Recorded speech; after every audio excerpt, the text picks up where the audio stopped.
to automatically bend a knee to the mob. And let me tell you something. So I just left a career in pop radio after 7 years to work for TurningPointUSA, hosting my new show, POPlitics. And I know for a fact that Ellie Goulding hasn't had a successful radio hit in about 4 years. She may not be in a position in the future to be pulling out a gig. She might need the Salvation Army herself. So let's not burn any bridges, Ellie.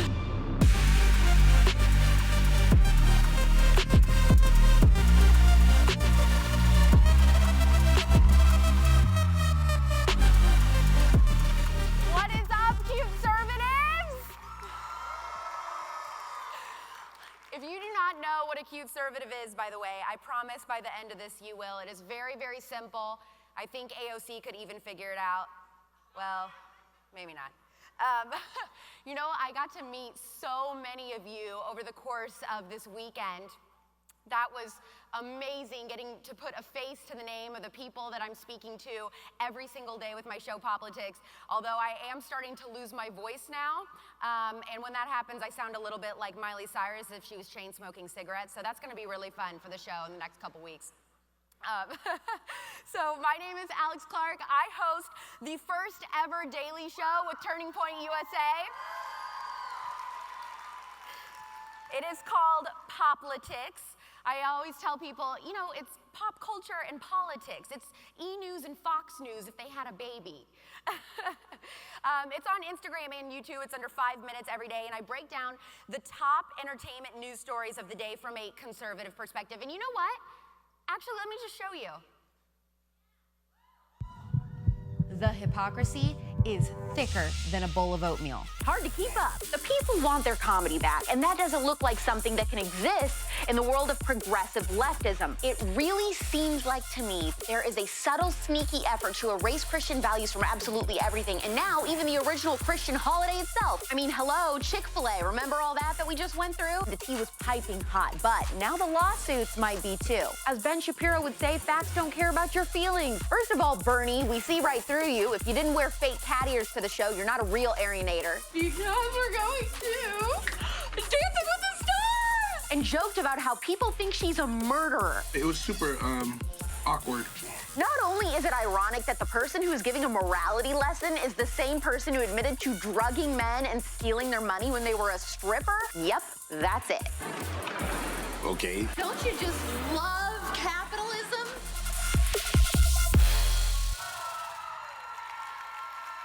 Holy smokes. Okay, so I'm not supposed to say this, but secretly behind the scenes, Charlie Kirk and I have a little competition of who's going to be gaining more followers this weekend, if he's going to get more subscribers for the Charlie Kirk Show, if you're not listening to that on Apple Podcasts, or if I'm going to get more followers on Instagram at POPlitics. So if you are not following, please do. It's job security for me. Okay, so a little over a year ago, I was actually sitting in an audience just like this one at my first Turning Point USA conference. I was at YWLS in Dallas. And since then, I quit my job as a pop radio morning show host. I broke up with a guy who couldn't understand my vision. And I moved across the country so that I could start POPlitics. Look, I was just a girl from Southern Indiana eating chicken nuggets in her car, listening to Dana Lash. And yesterday, I got to meet the President of the United States.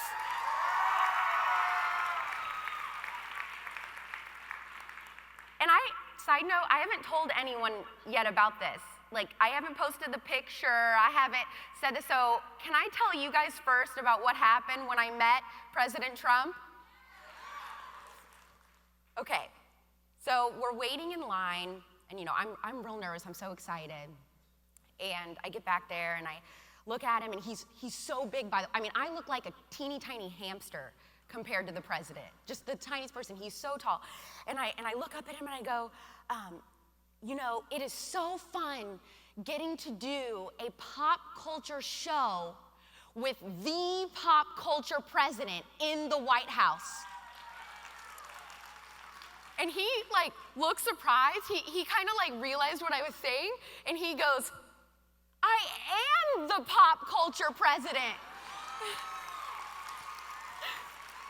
I just had to tell you guys that because I hadn't told anyone that before, and that's what we have here. We are like a little fam.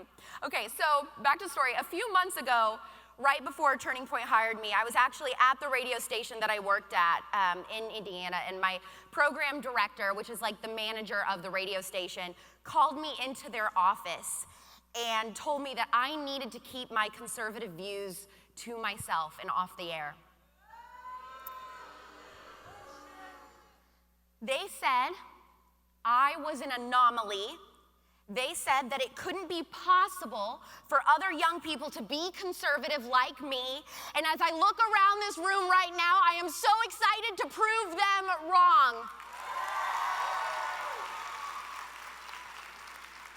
It is an honor to get to work for Charlie and Benny Johnson and be a part of an organization that not only recognized that there was a huge hole in the conservative movement when it comes to pop culture and entertainment news, they actually did something about it by bringing me to the team and giving me this amazing opportunity.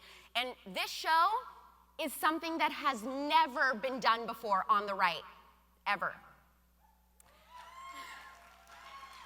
I do have to say, though, when Charlie was envisioning conservatives covering pop culture, I'm not sure he envisioned so much pink. For over a year, I dreamed in private about a right-leaning show that covered everything from the Kardashians to the Trumps. And after several months of picturing this pink political paradise, I asked a few of my friends and confidants, some people in radio and some people that have dabbled in politics, you know, what they thought of this idea. What do you think about a young conservative girl tackling pop culture, entertainment news, and conservatism? And the overwhelming answer was that I shouldn't bother trying to pave this lane in the conservative world because conservatives aren't into that stuff. So, CUTEservatives, are we into this stuff?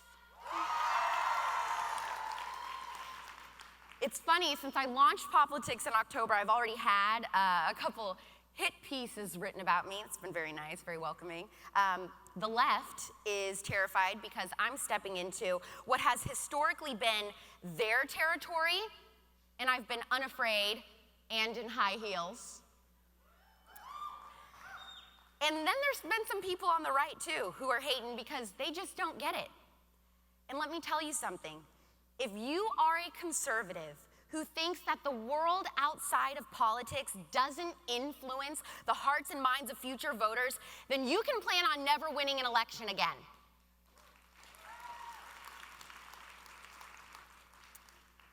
We have forfeited entertainment and celeb news to the left for far too long, and it's all because conservatives would rather ignore it than see it for what it is, which is a game-changing political tool.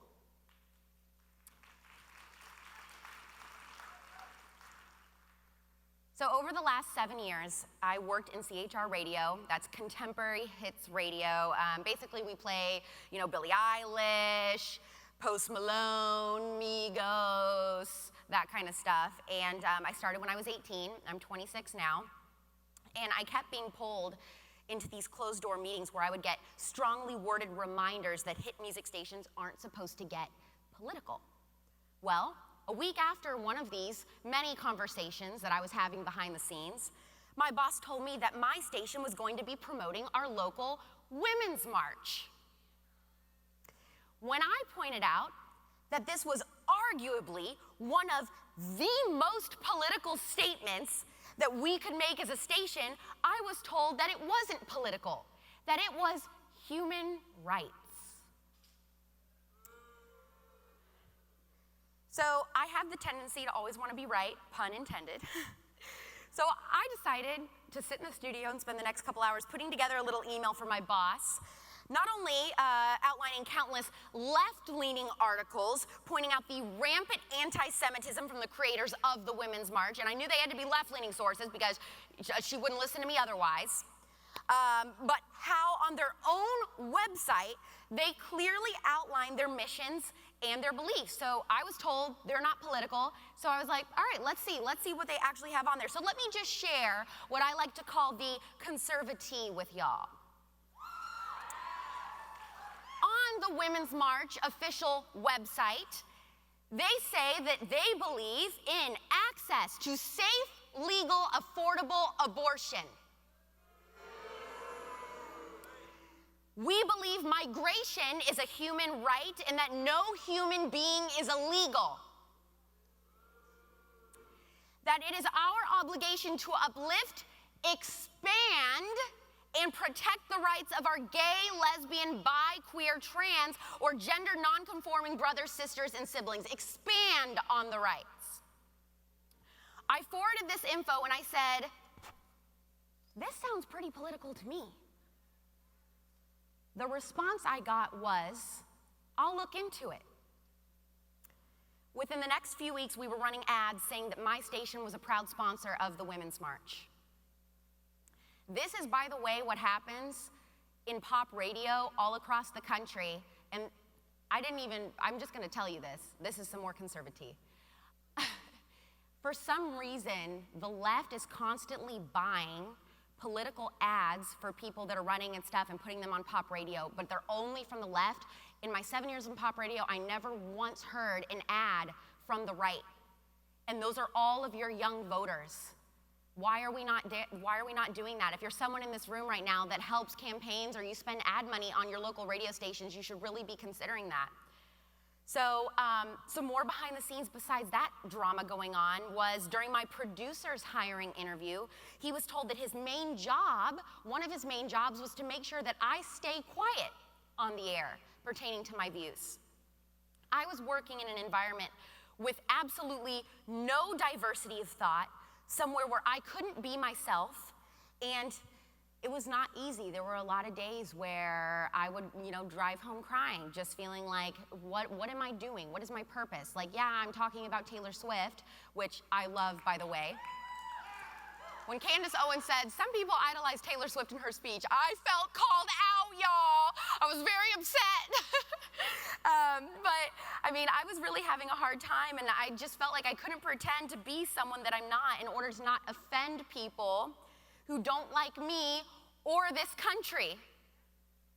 And I was getting so close to quitting, and literally in that moment, I had been for days on my hands and knees in prayer saying, God, provide me with a job.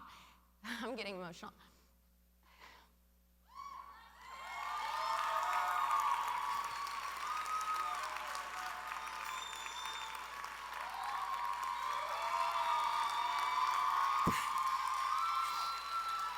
Sorry, that was not planned.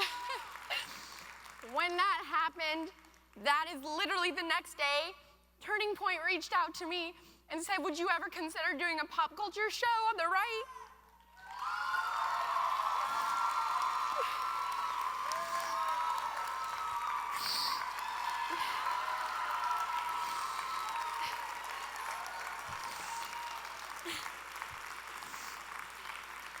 Thank you so much. I know my mom is watching this on Facebook Live. She's totally crying. In hindsight, I know that God gave me all of that adversity to go through so that I would be prepared for the fight that is this culture war. And one of our biggest failures on the right is not appreciating the world outside, not approaching the world outside of politics with the same sense of urgency that the left does. Guys, it isn't rocket science. Using entertainment news and debunking the misinformed stuff celebrities say is the easiest way to introduce conservatism to people that wouldn't have otherwise heard it. It's so easy. They're not only going to be able to understand it if they don't follow politics at all, but they're going to be genuinely interested in these topics from a different perspective. I'm not sure why this has been so hard in the past for conservatives to understand that for a lot of young people, their first taste of conservative ideas are most likely negative or formed on social media by celebrities. Like, I'm sure that you know, a lot of our friends are just completely apathetic and ignorant when it comes to complex political issues. So when they're scrolling through Twitter and they see someone like Jamila Jamil from The Good Place saying that pro-lifers don't care about kids outside the womb, they think, oh, this must be true, right? Because it's somebody saying that they trust and really like and admire. They see Selena Gomez executive producing a Netflix documentary downplaying the effects of illegal immigration, and suddenly that becomes their stance on immigration. They see Mark Ruffalo calling capitalism evil, but don't even really know what that means. And they never will know because outlets like E, TMZ, Pop Sugar, and People are all left-leaning minions. Every pop culture show or news channel doesn't have to be conservative. I don't want you to misunderstand me. But it sure as hell shouldn't all be calculated leftist indoctrination either. It's time for us to take a seat at the table. It's time to stop forfeiting every aspect of our lives to the left just because their voice is the loudest. The culture the left wants to create is not one that I want to live in. In leftist utopia rainbow world, we aren't allowed to laugh. Our success is supposedly due to someone else's failure. Our unborn children are burdens and considered unfortunate. They want to tear apart the moral fabric of this country that has unified us for hundreds of years. This is not a society that you or I want to be a part of.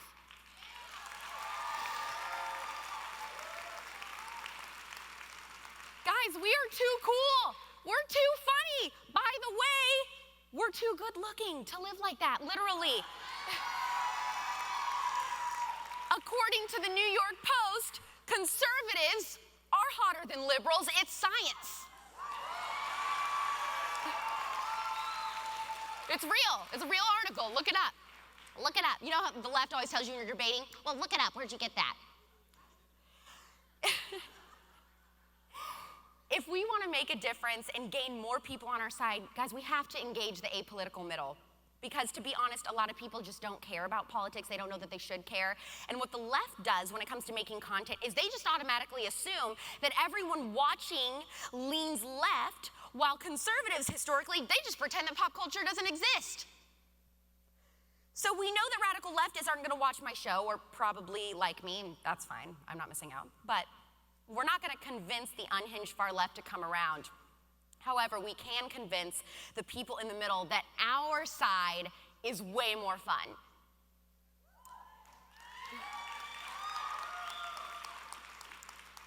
I mean, where the heck did this idea come from? That we have to be 100% serious all the time as conservatives.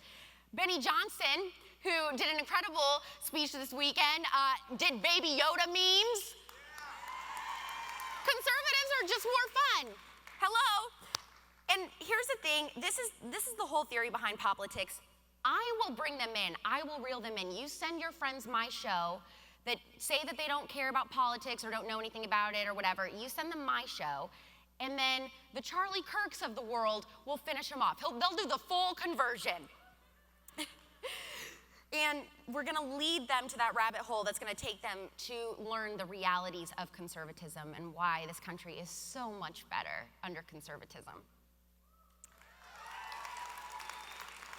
I'm wrapping this up. Pop culture is what I'm good at. It's my calling. I also love America, and there is no better feeling than doing what you love for a cause that you believe in. And that is why I want you guys to find your thing too. And that can be anything, even if you don't think on the surface that it has anything to do with politics. Somebody came up to me this weekend and they said, I don't mean to be rude, but, and I was like, oh, here we go. I'm used to this in radio. You know, it's in radio, people always come to you, up to you at live events, and they always go, oh, hi, I don't listen to radio. Like, okay, thanks. But this person came up to me, they go, I don't mean to be rude, but I hope a lot of people start copying you. And I looked at him and I said, are you kidding me? The whole reason I'm doing this is because I want you guys to copy me. I want there to be so many entertainment options from the right that it is overwhelming, and I want to completely change the culture as we know it forever. Guys, this will be the legacy that millennial and Gen Z conservatives leave behind, and we're gonna look cute doing it. Thank you so much.